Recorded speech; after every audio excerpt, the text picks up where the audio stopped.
Alright, this is lesson 9, polynomial division. You could write, on this lesson I'll let you write while I talk because it'll help you save time, and it's kind of important that you follow the procedure. Okay, on this particular lesson. Because it's the same thing as what you saw yesterday, except there's a couple things we're going to add. So we're not talking right now, we are listening and watching and writing. Okay, so this is the lesson 9. Same steps as yesterday. Okay. Except we're going to emphasize right here where it says with all missing terms, okay? That's what we're emphasizing. Because today we're going to have missing terms. So here we go. So number one, we have negative 7m cubed minus 5m plus 5m to the 4th power plus 7, all divided by 5m minus 7. So today it's kind of all disorganized, right? This is the original problem, right? But we still start with thinking like, what's the biggest term here on the left? What's the 4th power, okay? And yesterday, remember, we're going to from the 4th power to the 3rd power to the 2nd to the 1st, and then a constant, right? Remember that yesterday? Yes? Okay, so we're just going to double check. We have 5m to the 4th, okay? So I'm going to just start writing this stuff down, okay?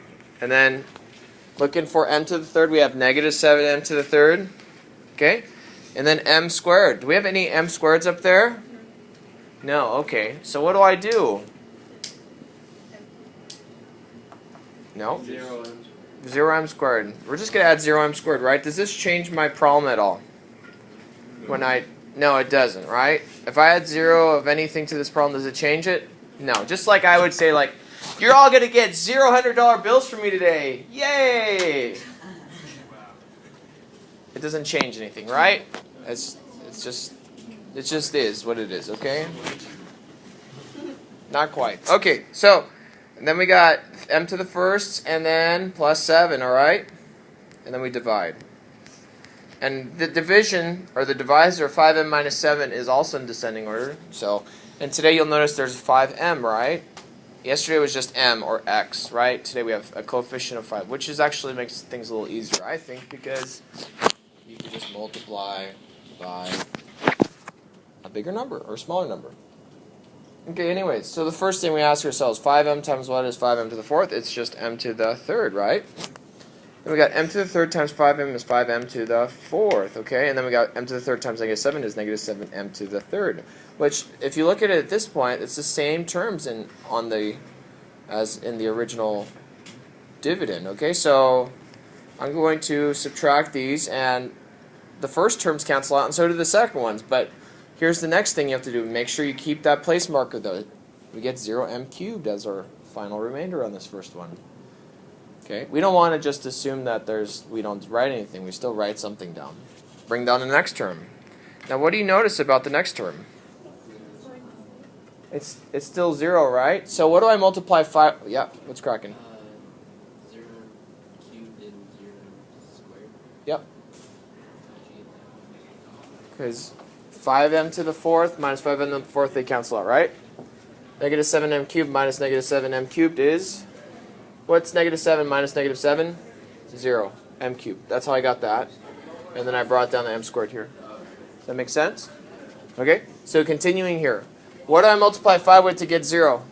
0. 0m squared. Good. So then I put 0m squared as that next place marker at the top. You see?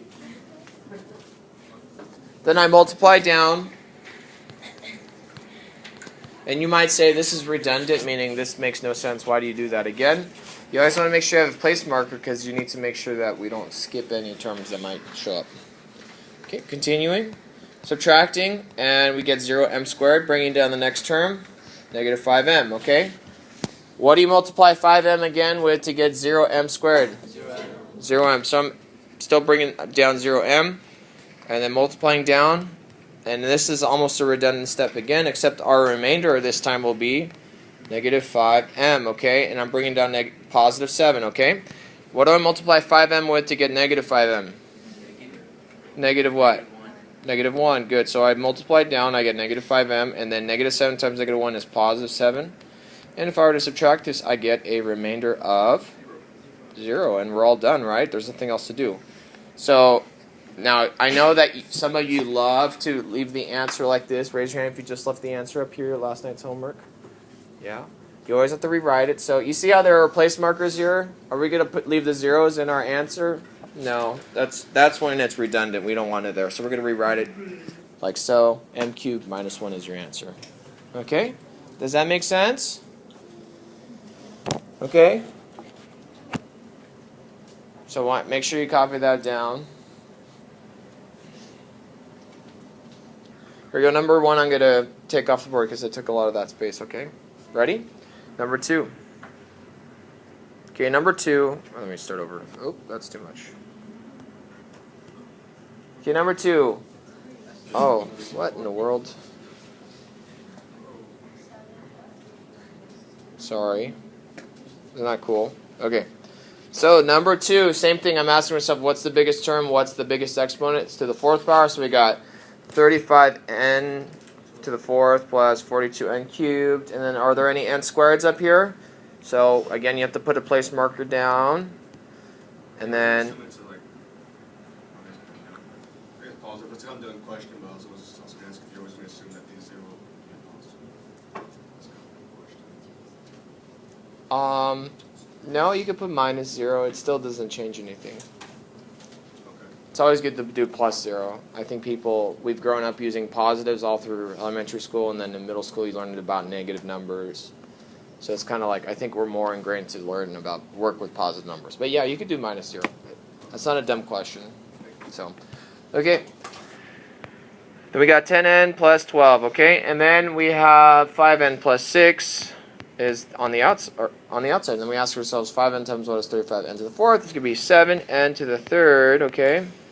And I multiply across on the bottom. And again, we have the similar issue from last time where the remainder here is going to be 0n cubed.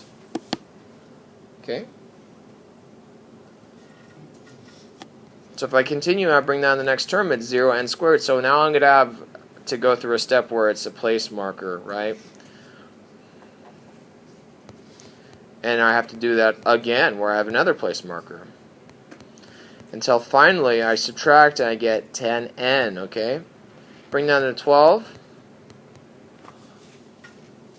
Okay, so I just ran through a bunch of steps here because there was a lot of redundancy there, but and it was pretty quick to get through. So now we have 10n plus 12. So what do I multiply 5n with to get 10n? Positive or negative 2? Okay, I ask positive or negative because you have to think positive 2, so plus 2. Y'all see that? So we got 10n plus 12.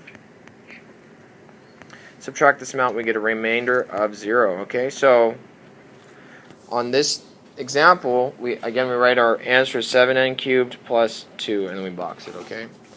And that's it. Does that make sense? So I think part of today is easier, but you have to put place markers in, okay? And that's it. So that's going to conclude the lesson for today because we kind of ran through this already yesterday. I just kind of embellished yesterday a tad more, and since it's minimum day, I'm going to just end the lesson there so you have as much time as possible for your homework, okay?